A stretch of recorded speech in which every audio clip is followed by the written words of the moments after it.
안녕하세요. 오늘 3-14 사사기 1장부터 3장까지 말씀 함께 읽도록 하겠습니다. 1장입니다. 여호수아가 죽은 후에 이스라엘 자손이 여호와께 여쭈어 이르되 우리 가운데 누가 먼저 올라가서 가나안 족속과 싸우리이까 여호와께서 이르시되 유다가 올라갈지니라 보라 내가 이 땅을 그의 손에 넘겨 주었노라 하시니라 유다가 그의 형제 시몬에게 이르되 내가 제비 뽑아 얻은 땅에 나와 함께 올라가서 가나안 족속과 싸우자 그리하면 나도 내가 제비 뽑아 얻은 땅에 함께 가리라 하니 이에 시몬이 그와 함께 가니라 유다가 올라가며 여호와께서 가나안 족속과 브리스 족속을 그들의 손에 넘겨주시니 그들이 베색에서 10,000명을 죽이고 또 베색에서 아도니 베색을 만나 그와 싸워서 가나안 족속과 브리스 족속을 죽이니 아도니 베색이 도망하는지라 그를 쫓아가서 잡아 그의 엄지손가락과 엄지발가락을 자르매 아도니 베색이 이르되 옛적에 70명의 왕들이 그들의 엄지손가락과 엄지발가락이 잘리고 내 상 아래에서 먹을 것을 줍더니 하나님이 내가 행한 대로 내게 갚으심이로다 하니라 우리가 그를 끌고 예루살렘에 이르렀더니 그가 거기서 죽었더라. 네, 유다 지파와 시몬 지파가 제일 먼저 올라가서 싸우는데요.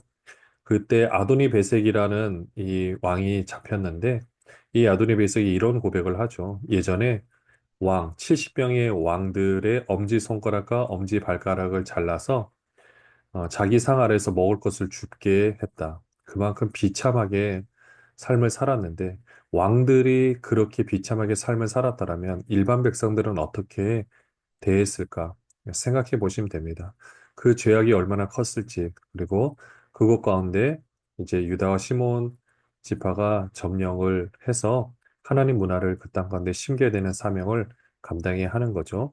8절부터 보시면은요, 유다 자손이 예루살렘을 쳐서 점령하여 칼날로 치고 그 성을 불살랐으며 그 후에 유다 자손이 내려가서 산지와 남방과 평지에 거주하는 가나안 족속과 싸웠고 유다가 또 가서 헤브론에 거주하는 가나안 족속을 쳐서 세세와 아이만과 달메를 죽였더라.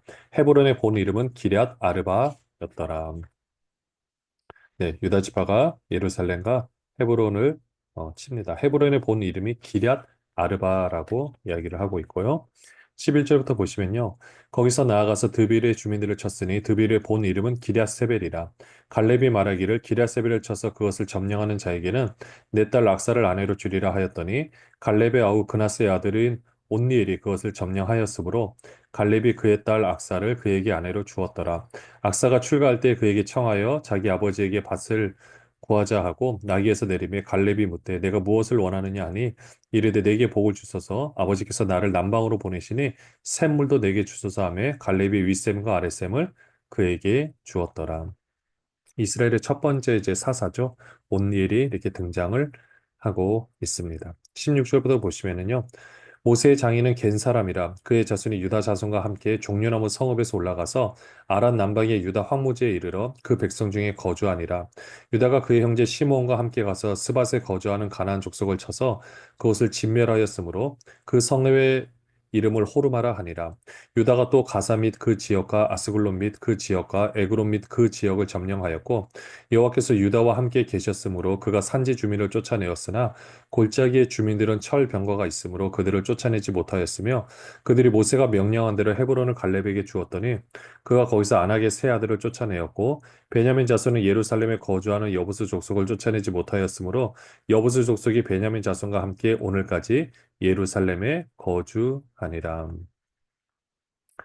네, 유다 그리고 베냐민 지파가 또 싸워서 승리했다는 말씀을 해주고 있는데요. 근데 19절에 보시면 골짜기의 주민들은 철병거가 있어서 쫓아내지 못했다라고 또 이렇게 말씀을 하고 있습니다. 그렇게 되면 이제 함께 거하게 되는데요. 그때 그 상황이 어떻게 되는지는 이따가 또 한번 살펴보도록 하겠습니다. 22절에 보시면은요. 요셉 가문도 베델을 치러 올라가니 여호와께서 그와 함께 하시니라.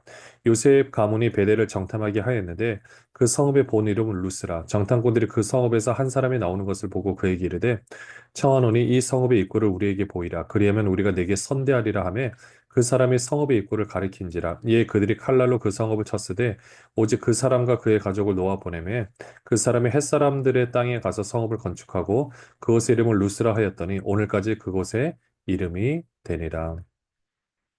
네, 루스 성읍에 대해서 이 에브라임과 므낫세 지파가 이 베델을 네, 쳤다라고 이야기를 하고 있습니다.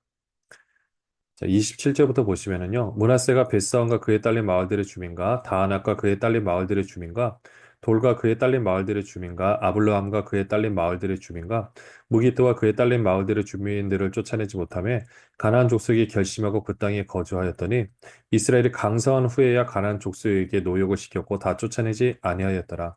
에브라임이 게셀에 거주하는 가나안 족속을 쫓아내지 못하며 가나안 족속이 게셀에서 그들 중에 거주하였더라. 스불론은 기드론 주민과 나할롤 주민을 쫓아내지 못하였으므로 가나안 족속이 그들 중에 거주하면서 노역을 하였더라.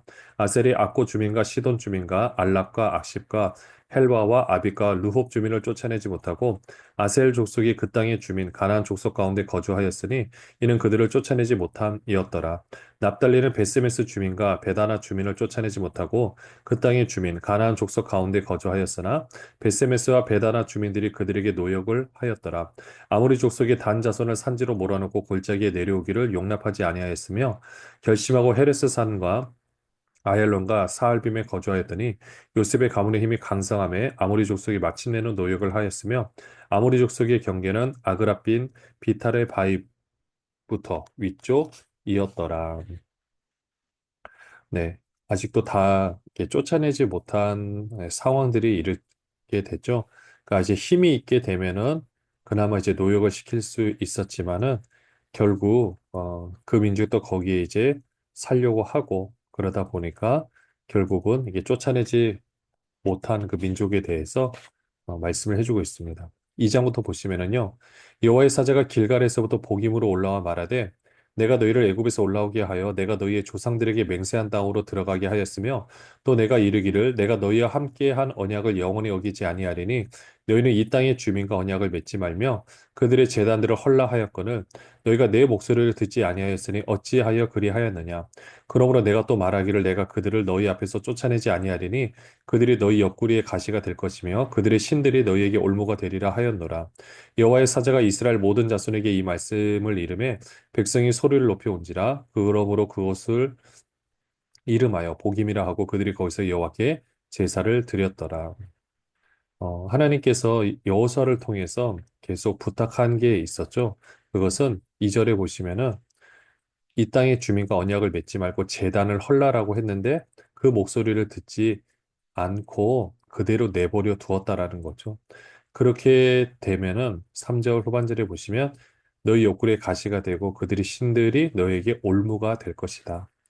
문화적으로 섞이게 되면은 너희가 결국 고통을 당하게 될 것이다라고 말씀을 해주고 있습니다.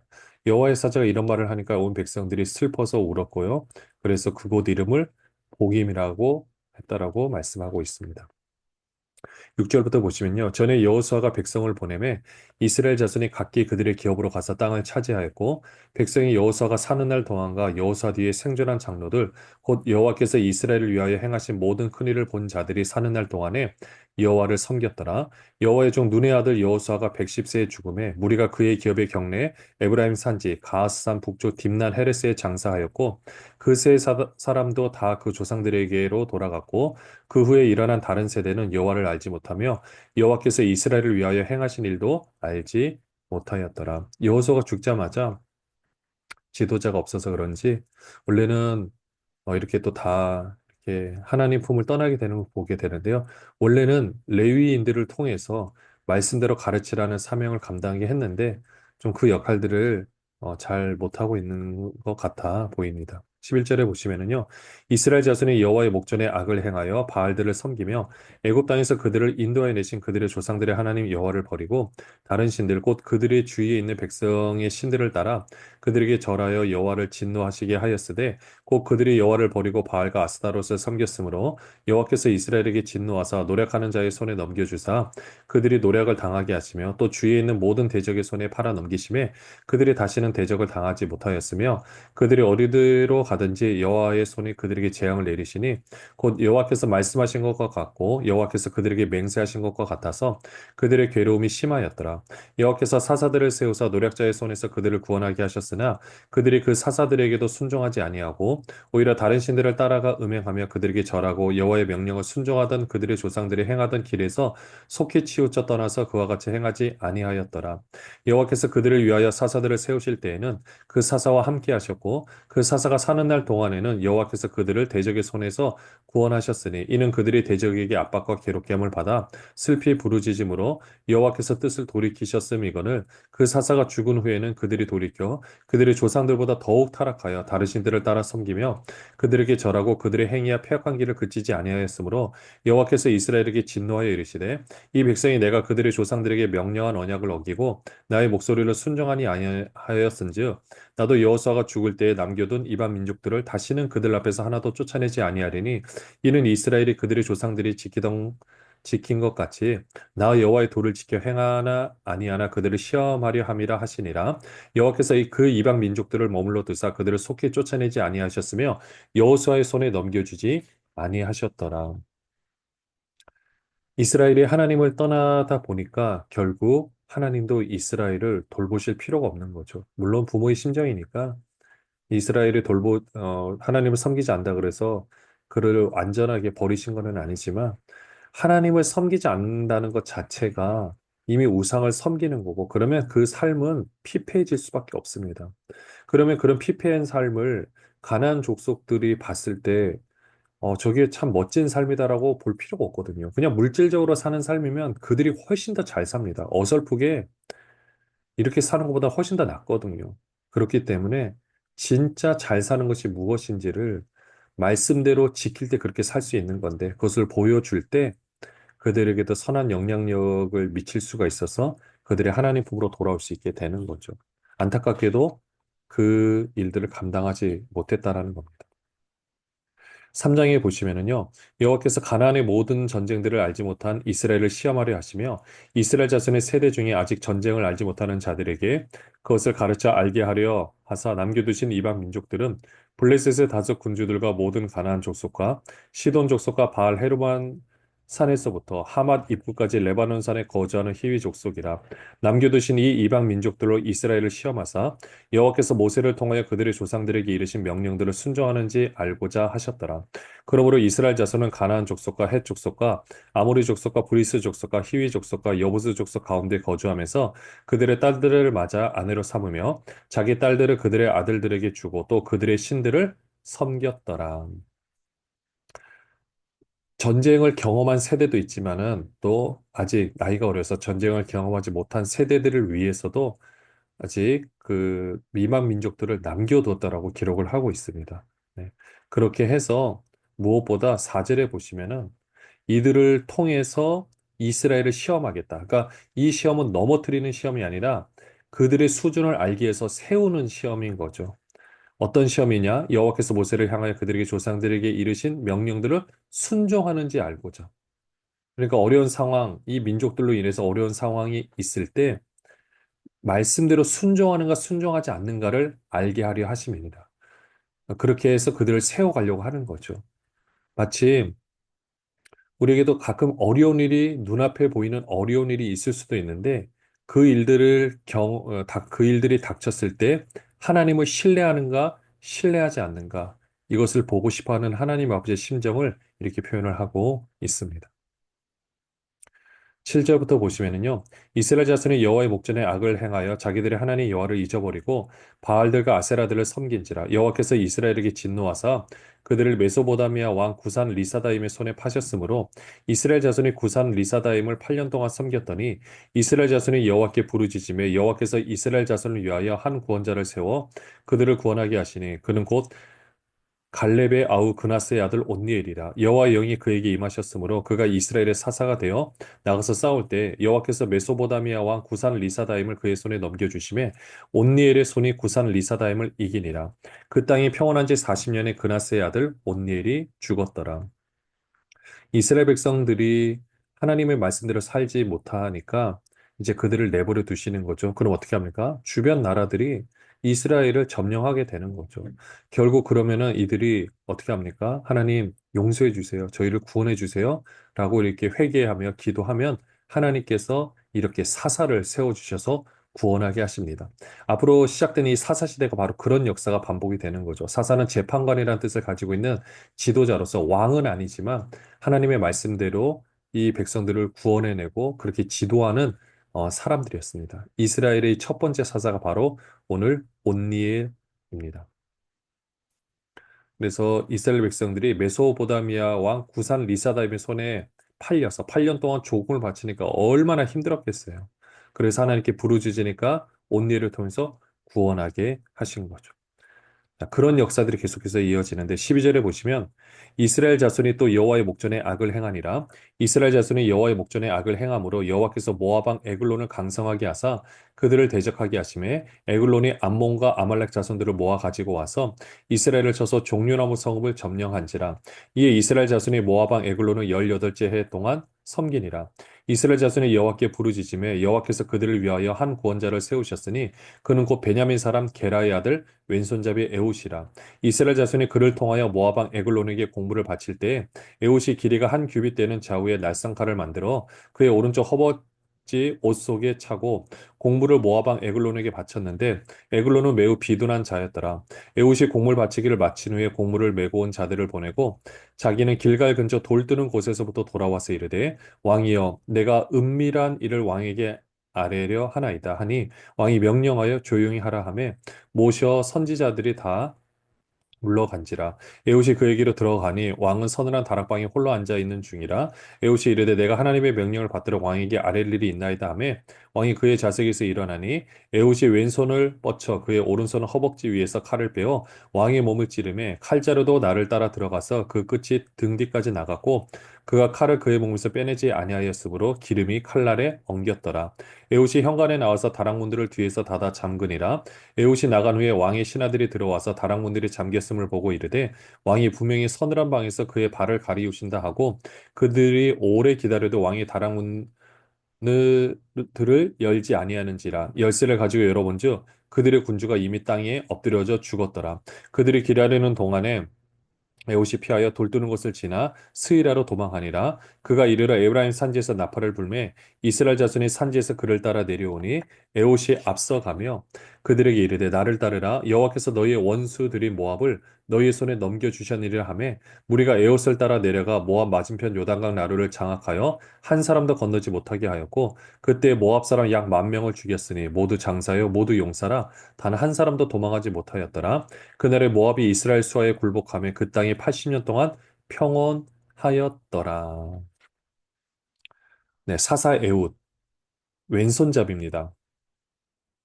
어, 왼손잡이니까요. 어떤 면에서 유리했냐면은 여기 보시면 일단 이스라엘이 모압 왕 에글론에게 이제 공물을 바쳐요. 18년 동안 바치는데 굉장히 힘이 들었을 겁니다.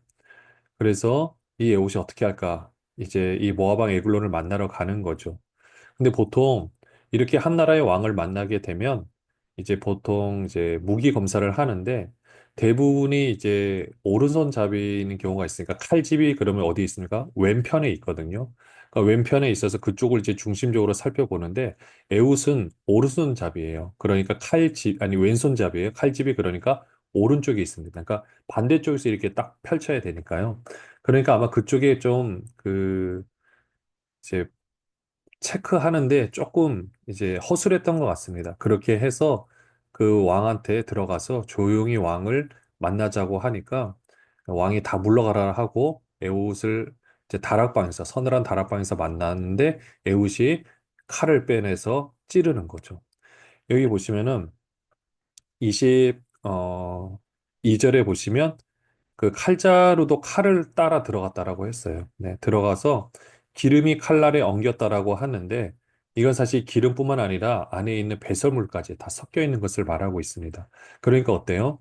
24절에 보시면은 지금 에웃은 이제 나갔는데 밖에서 보니까 그 에웃이 이렇게 얘기를 했겠죠. 발을 가리운다. 이게 용변을 본다라는 뜻인데 지금 안에 보니까 그런 냄새도 나요. 그러니까 그냥 내버려 둔 거겠죠.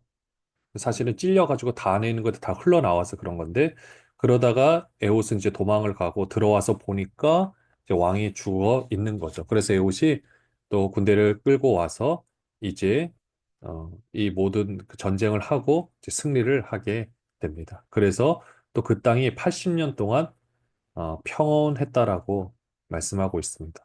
그래서 31절에 보시면 에훗 후에는 아나세 아들 삼갈이 있어 소모는 막대기로 블레셋 사람 600명을 죽였고 그도 이스라엘을 구원하였더라. 이런 사사들의 역사가 계속해서 이어집니다. 네. 하나님 말씀대로 살아야 되는데, 원래는 그렇게 살지 못하는 안타까운 일이 있는데요. 원래는 하나님께서 원하시는 시대의 모습은 이런 사사시대의 모습입니다. 하나님의 말씀대로 살면 따로 그게 법이기 때문에 따로 누군가가 뭘 해주지 않아도 그렇게 살아가는 가장 귀한 공동체의 모습. 네. 그래도 유지를 하고 있는데 참 힘겹게 이렇게 유지를 하죠. 그러니까 어려운 일이 닥치면 하나님께 기도를 하고 또 회개를 하는데 이런 모습을 보면서 이런 역사를 보면서 우리가 먼저 우리 하나님 앞에 어떻게 삶을 살아야 될지를 고민하고 생각해보는 모든 분들 되시길 바랍니다. 기도하겠습니다. 하나님 아버지, 계속해서 하나님의 말씀을 그대로 신뢰하고 순종하면 되는데 그렇지 못해서 또 안타깝게 하나님의 말씀을 순종하지 못해서 배교하고 또 고통 가운데 있고 그러다 다시 돌이키는 이 모습들을 봅니다. 혹시 우리도 그런 모습을 아는지 다시 한번 생각하고 하나님 앞에서 바르게 말씀대로 순종하는 우리 모든 분들 되게 하여 주시옵소서. 예수 그리스도의 이름으로 기도합니다. 아멘.